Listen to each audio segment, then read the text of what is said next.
As society develops, something major that's implemented within is drugs, whether it refers to prescription medication or illicit substances.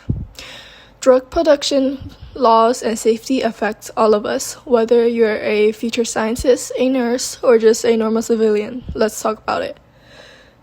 Focusing on provision, there's two sides to it.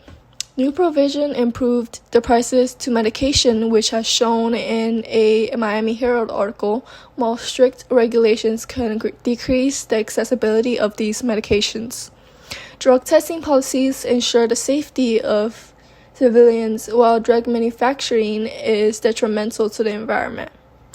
On an environmental stance, drug waste being abandoned or left on a grass field or as a matter of any open space can cause a range of wildfires to health issues for organisms due to its chemical substances, which in a BBC article recently published about equipments being found in Ely, England, presented an excellent example of this. Wildfires has been on the rise, and seeing the impact it has done, taking example from California, Texas, or Washington, these wastes should be more focused on.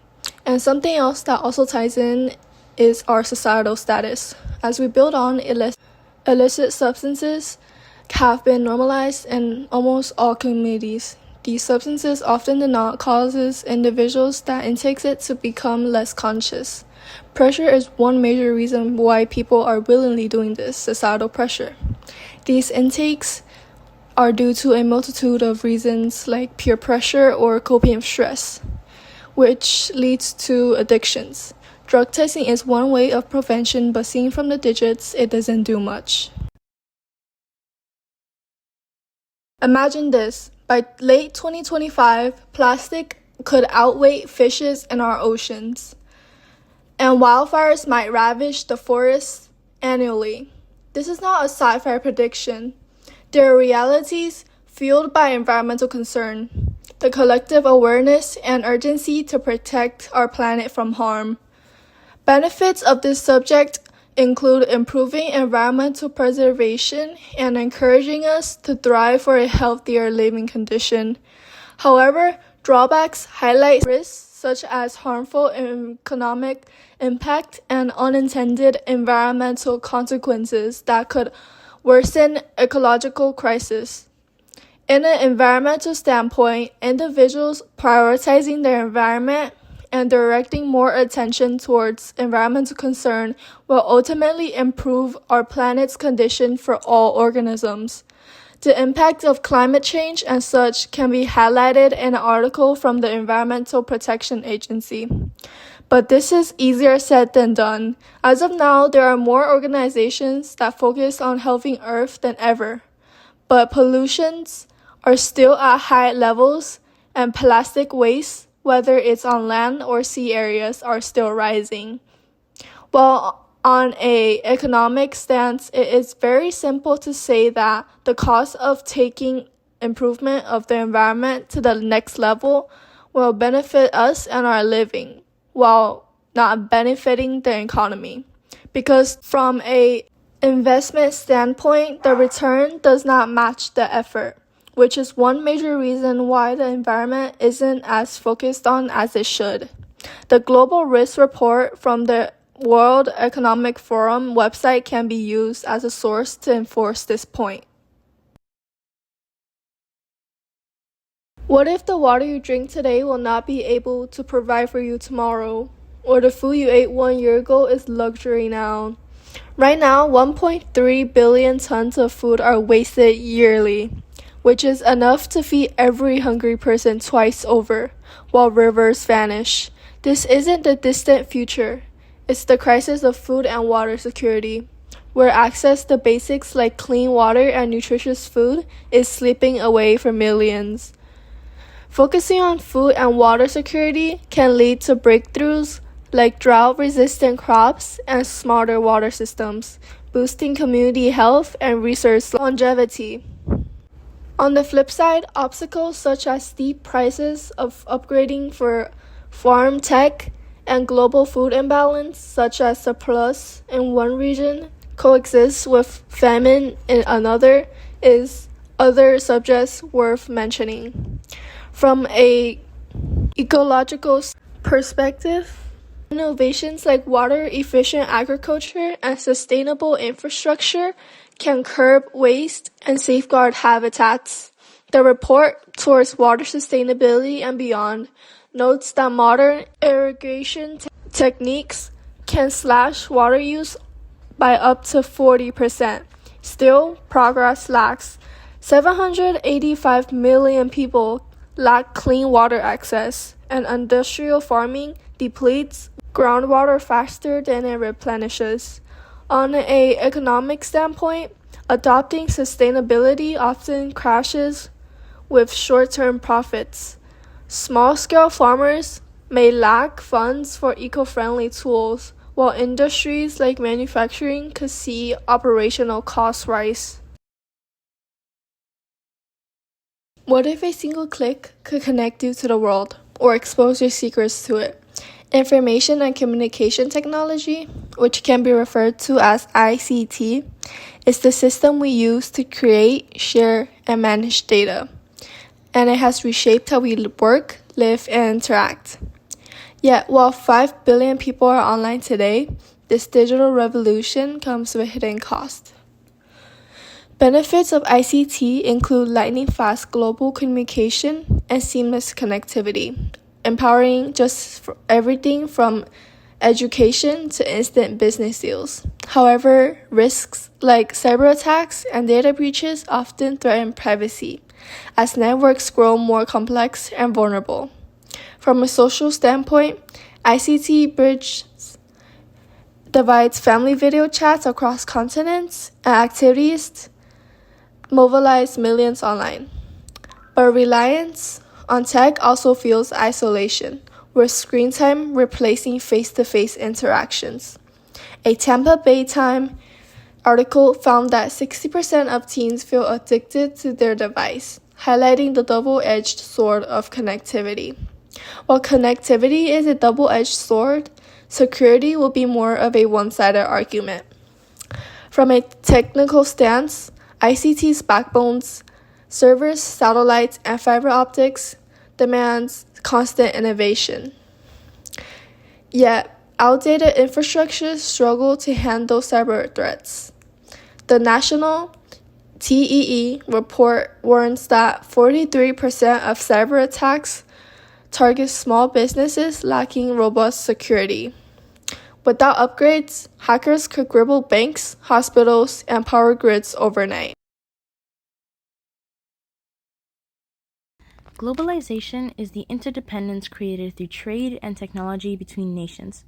Most people know that this is important, but never really dive into why it is important. It's a given that globalization increases economic stability. Trade does this by producing and selling goods that one country can create at a lower cost than another. So when it is traded, the original country can make even more money by selling the product at a higher price than the original value. This is great from an economic standpoint since it helps to build and stabilize the nations. This trade can help improve the living standards of the common citizen by increasing accessibility to newer items as well, keeping citizens happy and comfortable. It also brings in new kinds of technology that can improve day-to-day lives, whether it's in the workforce or even a government position. However, somebody has to work to create these products, making exploitation of labor very easy to look past. There has been a recent rise in child labor, working in mines in countries such as Congo. This is child exploitation and is a general public safety risk as well as highly controversial. However, other nations seem to stay quiet about it since it works out for them in terms of globalization. Due to this, these children miss out on getting educations or living childhoods full of play. This can take a toll on their mental health and is generally unethical. But not only does it pose a public safety risk, it also poses an environmental risk. From an environmentalist stance, globalization promotes industrialization, leading to the overworking of factories that emit greenhouse gases into the atmosphere. This is detrimental to the environment, animals, and humans alike. so it would also fall under public safety risks. Language is the way human beings communicate. Not just spoken language, but text and body language count too. Language is very important in creating cultural diversity. After all, there are over 7,000 languages today. This diversity is great from a cultural standpoint because it brings in new ideas to our workforce, for example, leading to innovation and improved decision making since you get to see the issue from different kinds of perspectives. What about those with medical problems? Deaf people can still communicate with hearing people and with each other thanks to things such as sign language. Not to mention that sign language also improves diversity since there are many different kinds, such as American Sign Language or British Sign Language. Similarly, blind people can essentially speak through Braille writing, a form of text that is still communication.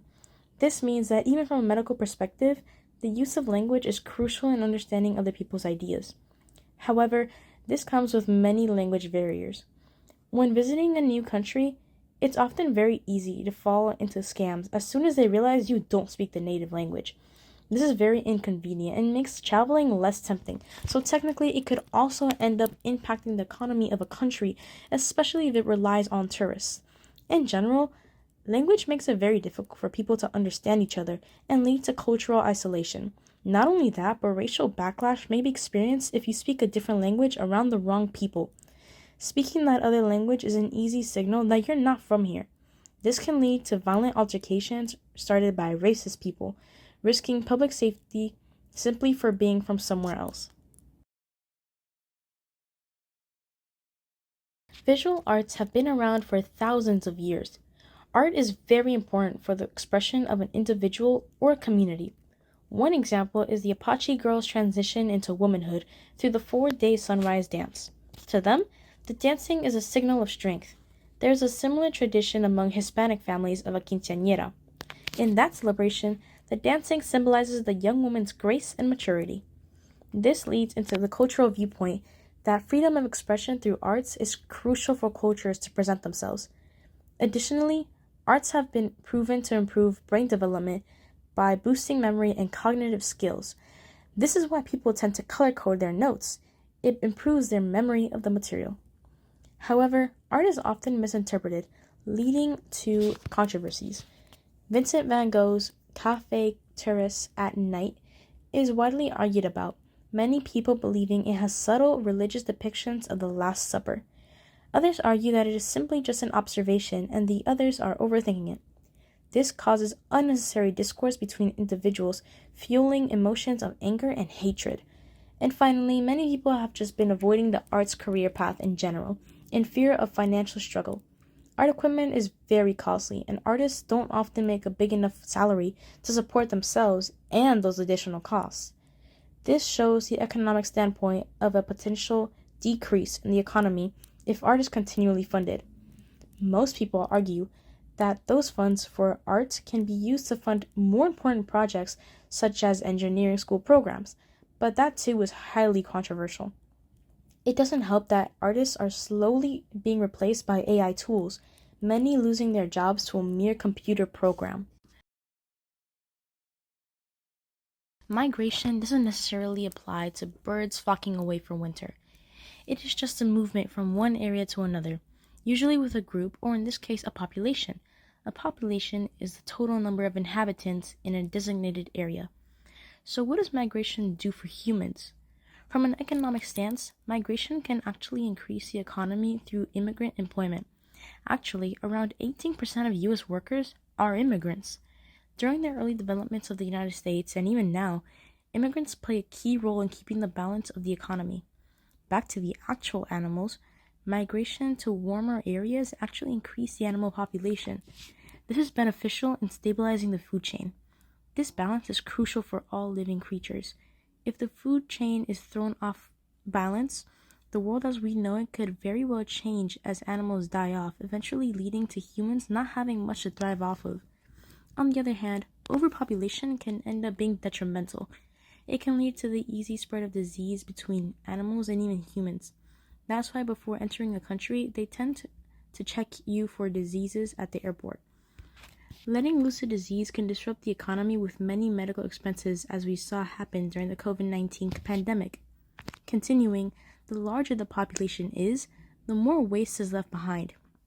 This is terrible from an environmentalist's point of view, as it can threaten or kill animals' homes or even the animals itself. It also makes for additional greenhouse gases in the atmosphere, increasing warm weathers of climate change. Overall, large populations can be very problematic to have. Advertisements are as much essential as they are annoying.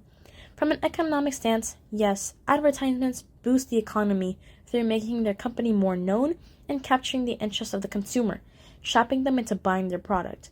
This gets the money rolling in quick and increases the economy. Business empires and their leaders rely on advertisements to get their products sold. This especially applies if it is a new, recently opened shop. People can't buy the product if they don't know it exists. Advertisements can also be a great tool in expanding awareness on important matters such as poverty or even global matters like wars. Seeing somebody speak about poverty and how an individual can help on your very own screen often makes people get up from their couch and go out into the world, donating to charities or opening soup kitchens. This brings a sense of community and accomplishment, which is a nice plus. However, there are big issues with false advertising. The news is a big example of false advertising, as not everything they say is true. They can actually use advertising as a way of putting propaganda out. There was a news story of Israeli soldiers walking into a Palestinian hideout, where they grabbed a paper and claimed it was plans against Israel. Later, translators debunked this by translating the text and revealing that it was merely a calendar with days of the week. False advertising in general can just negatively impact personal lives. Think about models on magazines. They're always skinny and curved, setting unreal expectations for young girls. These young girls end up trying to achieve these unrealistic expectations and fall into depression and even eating disorders. This is an example of a terrible social impact that false advertisements has on society. Literature is a written work that has usually been around for ages. It has been appreciated time and time again throughout history. But what happens to it in the modern era? Types of literature such as urban legends are a huge part of cultural differences. Mexicans have La Llorona, the Japanese have Kuchisake, Ona, and many more. It really just goes on for a long while. A lot of people don't recognize the importance of these legends because of the fact that they're myths. However, like all myths, they each carry some sort of moral meaning. From a cultural perspective, literature has always been an easy way of expression, giving cultures something of their own to distinguish them from others. Not only that, but literature allows for people to appreciate history and historical events. Writings such as Anne Frank's diary teach us about past mistakes to make sure it is not repeated. On the other hand, literature is often full of complex writing in older languages, often leading to mistranslation or mere misinterpretation of a text. A common example of this is the Bible, known for its confusing passages full of controversy. Bad people, such as terrorists, often use the Bible as a way to excuse their actions, when that is not the meaning of it whatsoever. Similarly, these sorts of texts are extremely outdated and have language that is now deemed offensive and unacceptable, making it difficult to talk about. Like misinterpretations, these can be used to cause arguments and excuse the actions of racists, sexists, and so on. This can be terrible from a social perspective due to the public safety risk it can pose if disagreements escalate and get out of hand. Censorship is seen everywhere. Your favorite show may contain a funny sound effect as a character curses, or certain things may not be displayed on the news. Censorship is to suppress certain information, but is that necessarily okay? One form of censorship is internet filters, put in place by the Children's Internet Protection Act of 2003, to protect kids from seeing harmful or inappropriate content. Similarly, parents can limit their children's access to social media for safety reasons. The internet is an easy tool for child exploitation, so children online should be monitored by parents. Furthermore, people can set censorships for themselves on their own accounts. If they don't want to see a specific genre, they can mute it and limit themselves. Socially, this brings a sense of personal comfort as well as safety to the viewer. On the other hand, censorship can go too far and block out useful information. Students who borrow computers from their school districts often go through this issue of trying to find appropriate information just to find that the website is blocked. These limitations tend to accidentally block useful information that a student may need for a project or a school paper. From a political view, a censorship can restrict important global news from being seen on purpose in order to control the public. For example, social media apps such as TikTok often censor videos about the Palestine-Israel war or the humanitarian issue in Congo. With these internet filters, the government can push out unwanted news and push in the propaganda. Things like this can essentially threaten freedom of speech, which is why the government is so hush-hush and subtle about it. Surveillance and privacy are vital issues for our community. Surveillance can protect people from harm, but can also intrude into their lives. Surveillance is the act of monitoring for information, while privacy is the freedom from being observed. For instance, a camera, though useful for preventing theft, can be seen as an invasion of privacy. While surveillance helps protect us, it can also diminish our control over personal decisions. As the article from My Case suggests, limit the collection of personal data to what is adequate, relevant, and reasonably necessary. Ensuring that unnecessary data is kept private helps maintain control over one's life. Privacy encourages safe online interactions. Without surveillance, individuals feel empowered to share personal matters freely, according to IEEE's article on digital privacy. It empowers individuals, giving them control over their information and their freedom to engage the digital world on their terms. This fosters connections and improves social interactions. However, surveillance can be misused. Cameras can malfunction, leading to false accusations. For example, Robert Williams, an African-American man, was wrongfully arrested due to false facial recognition match, as reported by the Miami Herald. Such errors highlight how surveillance can cause harm when misused. Surveillance can also increase stress and anxiety, especially in educational settings. When students are closely monitored, it can lead to psychological distress. As noted by the National Library of Medicine, this stress can negatively impact performance, showing exclusive surveillance can have harmful consequences. In conclusion, the debate over surveillance and privacy is complex. Some argue it's necessary for safety, while others see it as an intrusion.